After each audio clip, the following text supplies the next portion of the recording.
বুঝতেছি না ভারত আসলে কি চাই, বা আমরা ভারতের মাটিতে সিরিজ খেলতে গেলো বাংলাদেশের দল বা আমরা বাংলাদেশ খেলতে গেলো সিরিজ, কিন্তু আমাদের যারা দর্শকটা কিন্তু ভালো নেই।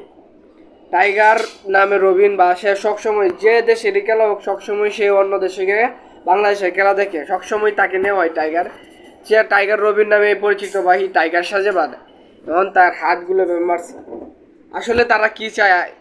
এখন যদি এই খেলাটা যদি বাংলাদেশের সিরিজটা যদি বাংলাদেশের মিরপুর স্টেডিয়ামে হতো, যদি ইন্ডিয়ার লোকদের মারা হতো, বাংলাদেশে কি দশা হতো বললো না জানি। বা আমরা খেলা দেখতে যাবো, আমরা নিজ দেশের একটা ভালোবাসা আছে না, বা যারা ক্রিকেট পছন্দ করে যাবো না। টাইগার রবিন সব সময় যাই, অন্যান্য দেশেও যাই, কিন্তু তাকে মারলো।